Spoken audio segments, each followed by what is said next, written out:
একটা ছাগল চাপা পড়েছে, তো চলো শুনে নেই কি বলছে। মেন কথা হলো হাইওয়েতে কিন্তু ছাগলের কোনো অ্যালাউ নাই। যদি কেউ না বাঁধে রাখে তাহলে ওর দোষ, ওটা তোমাদের গাড়ির কোনো ক্ষতি বা কেউ কোনো কেস দিতে পারবে না বা আপনাকে আটকাতে পারবে না। এটা হাইওয়ে মরে যাক নিয়ম। বাচ্চা, মরে যাক, মরে যাক, এটা আমার দায় না, এটা আমার দায় না। রাস্তায় থাকবে, আমি মরলে কি হতো? আমার ক্ষতি হলে পরে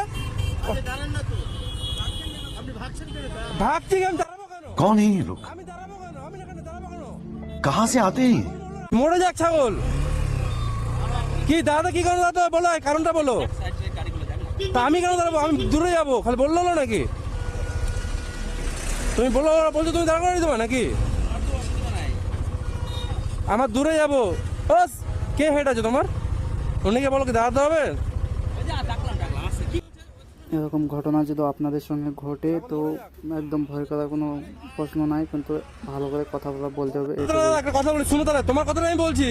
এখন ছাগলের জায়গায় আমি পড়ে যেতাম, কোনো মালিক আসতো না ছাগল, এটা আমার মাথায় রাখো কথাটা এখানে। হ্যাঁ, ছাগল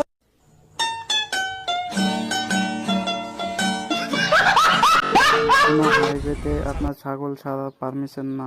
হাইওয়েতে যেন ছাগল না আসে, ওটা বেঁধে রাখতে হবে আপনাদেরকে। ছাগল চাপা পড়লে আপনারা যা তা বলতে পারবেন না। ছাগলটাকে ধাক্কা মেরেছি, এটা এরা বলছে। তো কি করবো? ছাগল রাস্তায় হেঁটে রাস্তায় আসলে ছাগল দেখা নাকি?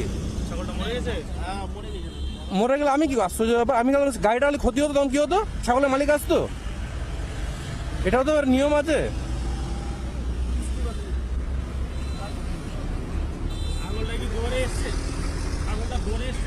ছাগল জোরে আসুক আস্তে আসুক, হাইওয়েতে উঠলে ছাগলের জান থাকবে না, বাস।